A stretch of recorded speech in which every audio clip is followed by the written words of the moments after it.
I wanted to share a thought before I left. It's a very important thought. Let me get you the premise of it. So yesterday, I was mocked, and I deserve to be mocked.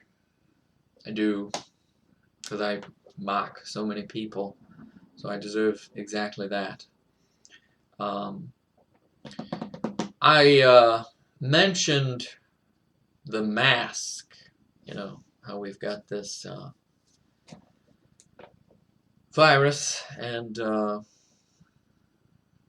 people are attempting to diminish the effects of the virus by wearing these masks.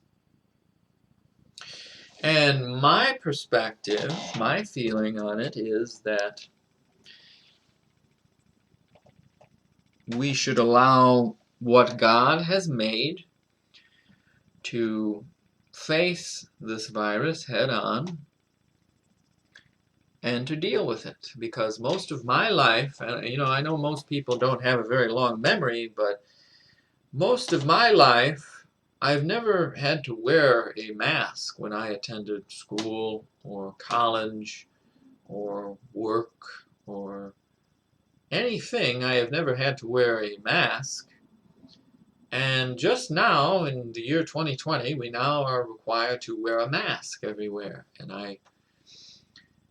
So I was saying to my friends that I believe, this is just my opinion, mind you, I'm not trying to critique you on this virus. I know I have a subscriber who lost a family member to the virus, and I don't diminish your feelings associated with that, and I apologize if I offend you on the surface or any, that's not my intent. This is my perspective on the mask and the virus. So, I want the virus to be defeated, and I want everyone to live and to be blessed, and you know what I mean. I'm not being a dick like I usually am, okay? So anyway,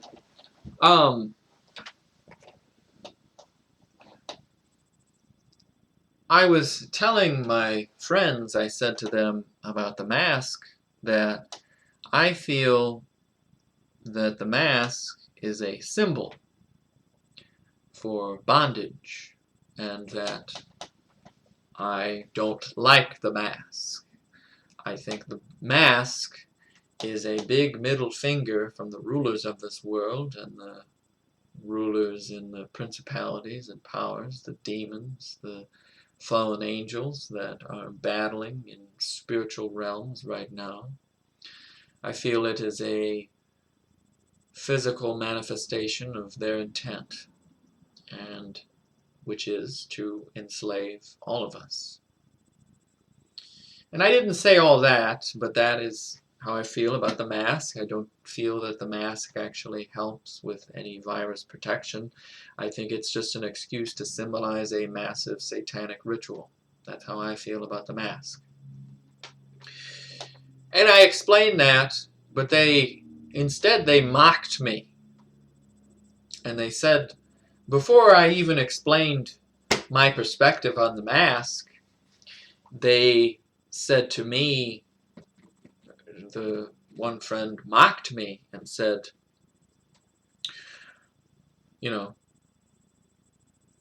is it about the mark of the beast? And he said it in a mocking tone, that the mask has something to do with the mark of the beast. And then I proceeded to say, no, I'm not talking about that. I'm talking about enslavement, which actually does have to do with the mark of the beast, but I tried to circumvent his mocking.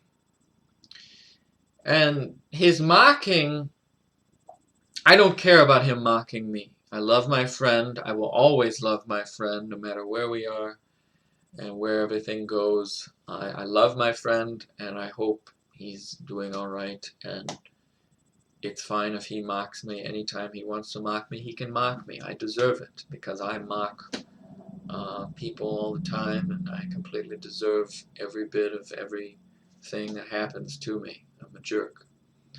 And But see, when he mocks that thought,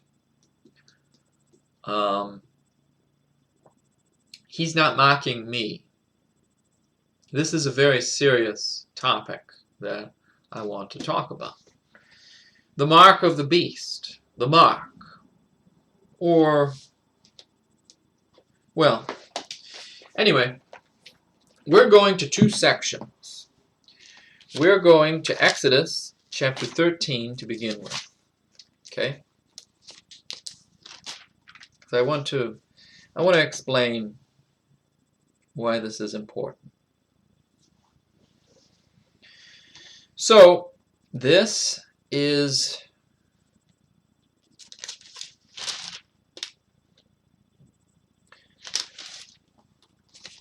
so what just happened in Exodus?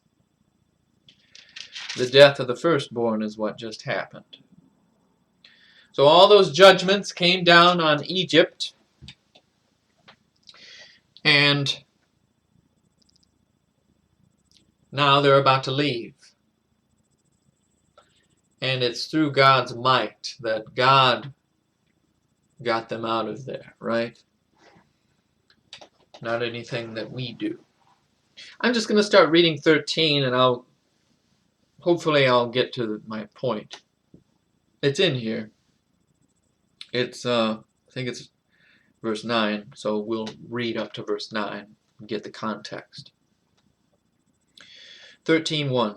And the Lord spake unto Moses, saying, Sanctify unto me all the firstborn, whatsoever openeth the womb among the children of Israel, both of man and of beast, it is mine. And Moses said unto the people, Remember this day in which ye came out from Egypt, out of the house of bondage.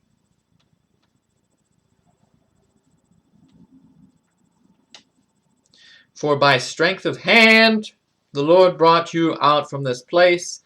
There shall no leavened bread be eaten. The leaven indicates corruption. This day came ye out in the month Abib. And it shall be, when the Lord shall bring thee into the land of the Canaanites, and the Hittites, and the Amorites, and the Hivites, and the Jebusites, which he sware unto thy fathers to give thee, a land flowing with milk and honey, that thou shalt keep this service in this month. 7 days thou shalt eat unleavened bread, and in the 7th day shall be a feast to the Lord. Unleavened bread shall be eaten 7 days, and there shall no leavened bread be seen with thee, neither shall there be leaven seen with thee in all thy quarters.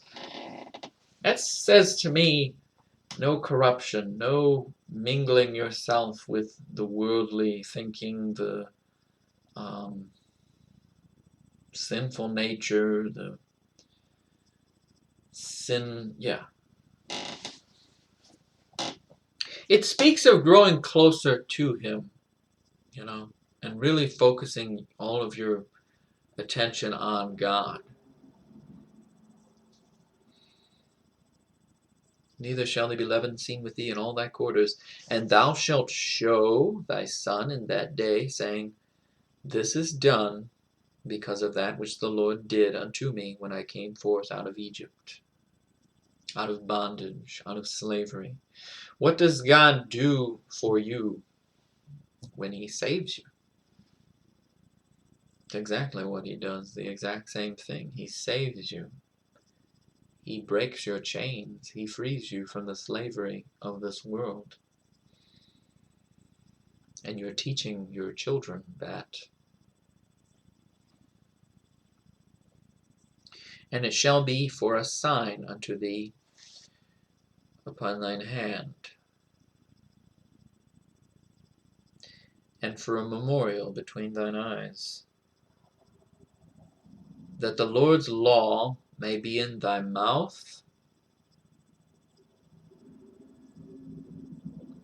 For with a strong hand hath the Lord brought thee out of Egypt.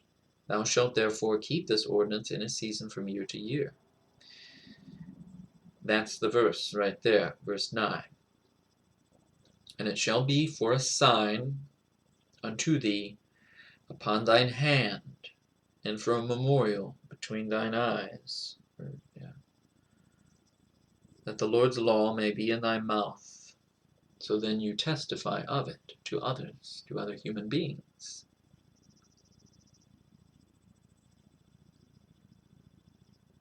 For with a strong hand hath the Lord brought thee out of Egypt. It was by his will, his might. He saved me, not by any merit of me.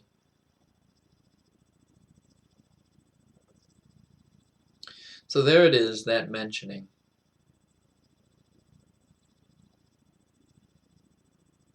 And it's also in verse 16 too. And it shall be for a token upon thine hand, and for a frontlets between thine eyes. For by strength of hand the Lord brought us forth out of Egypt. So it's in your action, what you do with your right hand, what you do in this life, as you're here, when you work, it should speak of Christ. Christ is in the hand, and the hand will speak of Christ to others. And then it's between your face, it's right in front of your face. There are so many verses speaking of God right in front of your face. That's why you don't forget him. If he's right in front of your face, how can you fall away then if he's right in front of your face? And then the mouth, what you testify of others, what you tell them about Christ, your testimony.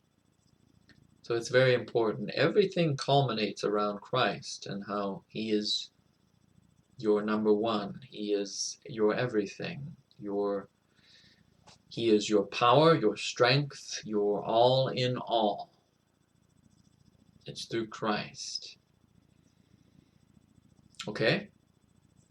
So the people who are really his should be all those things. And he should be in front of your face, he should be in your work, and he should be in your speech, he should be in your action. That's God's mark. Now, let's go to Revelation 13. See how they're 13s?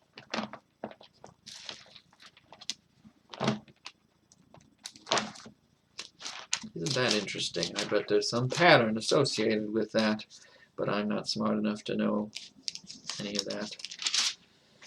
Starting reading out of chapter 13 of the book of Revelation, verse 1.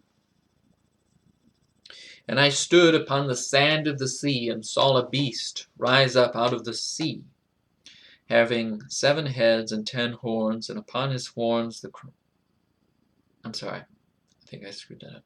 And upon his horns 10 crowns, and upon his heads the name of blasphemy. And the beast which I saw was like unto a leopard, and his feet were as the feet of a bear, and his mouth as the mouth of a lion. And the dragon gave him his power, and his seat, and great authority. And I saw one of his heads as it were wounded to death, and his deadly wound was healed, and all the world wondered after the beast. And they worshipped the dragon, which gave power unto the beast. And they worshipped the beast, saying, Who is like unto the beast? Who is able to make war with him? And there was given unto him a mouth speaking great things and blasphemies, and power was given unto him to continue 40 and 2 months. 40 and 2 months. 40 and 2 months. So that would be 3 years. If we do the math correctly, right? 40 and 2 months. So 12 months in a year, which means 12 times 3 is 36. So that would leave you a remainder of 6 months, which would be 3.5 years.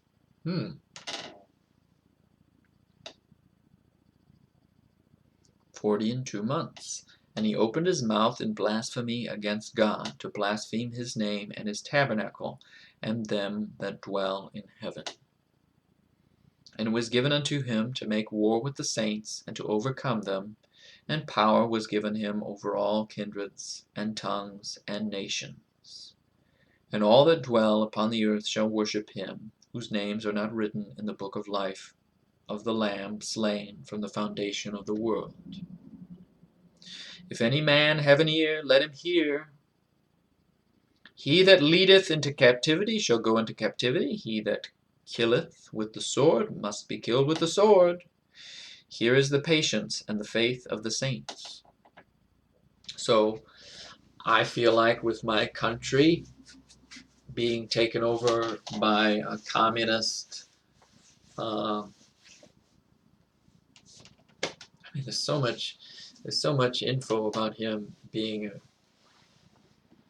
double agent that I feel like I'm going into captivity here, as long as this yo-yo is the president-elect.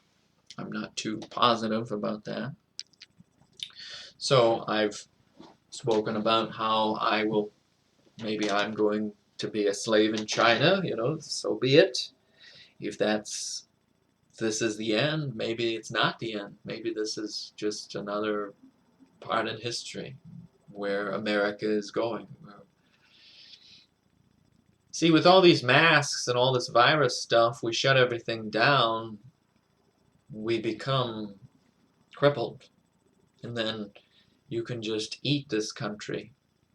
You can just steal everything away then once we cripple ourselves and we put these masks on, we go to sleep. There's no economy, there's no... And then all the rest of the world just eats us. I feel like that's where this guy is going to take us. And so talking about bondage, that's, you could be talking about it in the spiritual sense, but I think it's more in the physical realm today, I am not, my soul is not owned by Joe Biden. My soul is not owned by Satan. My soul is freed by Jesus Christ because I believe in him and I live for him. Now all the others mocking about this mark of the beast, well, you should be taking this very seriously, especially with what's going on right now. Elon Musk, he's got all kinds. He's the one that's he already has the brain interface technology. If you put some chip in your brain, I can have Wi-Fi 24/7, and I can scan the internet from my brain. You put something like that into your brain, and just imagine that if it's some kind of mind control thing, and it forces you to go to sleep, it forces you to get tired, it forces you to be optimistic about something. Just imagine a bunch of like rag dolls with those fake smiles on their faces, and they're forced to smile, but it's like a horror show.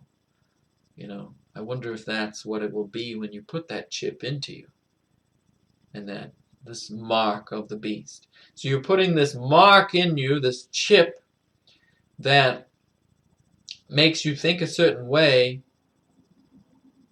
which is dictated by the government most likely, but you don't think on your own. You don't make the free will decision to choose God or not. That's really the whole issue, and why you should be taking it so seriously, because the technology is there. It's inches away from being implemented. And so when he mocks that oh, the mask could be the mark of the beast, no, I'm not talking about that with the mask. The mask is just a preliminary. It's just the appetizer before the main course is coming. That's what they're trying to do right now, is to put us in chains before they really rape the hell out of us.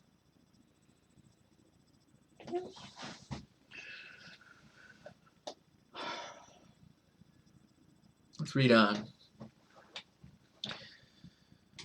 And all that dwell upon the earth shall worship him whose names are not written in the book of life, the Lamb slain from the foundation of the world. You put in this chip in your brain, you're going to worship whatever the government tells you to worship. If any man have an ear, let him hear. He that leadeth into captivity shall go into captivity. He that killeth with the sword must be killed with the sword. Here is the patience and the faith of the saints. I don't want to hurt anybody. I don't want to,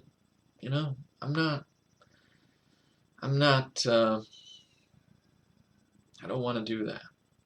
I could defend someone, yes, but if someone wanted to take my life, they can have it. And maybe that's where this is going to go. Maybe I'm going to be led into captivity. Okay, it says I must go.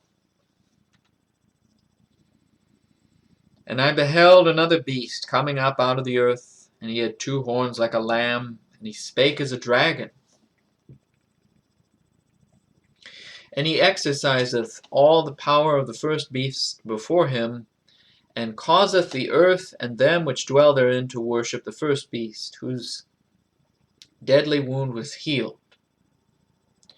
He causeth the earth and them which dwell therein to worship the first beast. How do you cause someone to worship someone or something? See, God presents the idea to me, and I see it, and it makes sense, and I like it, and I agree with him, and I choose him, and I choose it. I choose Christ, and I choose to live for him. I have chosen that. He presents the idea, and I choose it. He has presented the idea to the entire world, and do you choose it? This guy causes, what does it say? Causeth the earth and them which dwell therein to worship the first beast. He causes them to worship this thing. It's not a free will choice. Once you take that mark into your brain or into your hand, you're severing the choice. You're severing the free will, the freedom to choose that God wants you to have. It's God-given rights to choose. That's why he blessed this country so much with freedom. He saw it. He saw the greatness in our founding fathers, the freedom, the choosing, the free will decision. Communism is no choice. It's just the dictations of a madman. God presents himself, and we can choose him or not. This guy will cause you to choose him. There is no choice with communism. There's just, hello, comrade. Hello.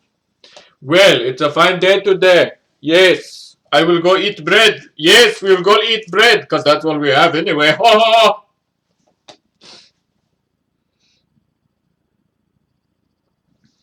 Whose deadly wound was healed, and he doeth great wonders. And so that he maketh fire come down from heaven on the earth in the sight of men. And receiveth them that dwell on the earth by means of those miracles which he had power to do in the sight of the beast, saying to them that dwell on the earth that they should make an image to the beast, which had the wound by a sword and did live. And he had power to give life unto the image of the beast, that the image of the beast should both speak and cause that as many as would not worship the image of the beast should be killed. And he causeth, this is the key verse here, and he causeth all, both small and great, rich and poor, free and bond, to receive a mark in their right hand or in their foreheads, which is exactly the 2 places where Moses was instructed about back in Exodus chapter 13.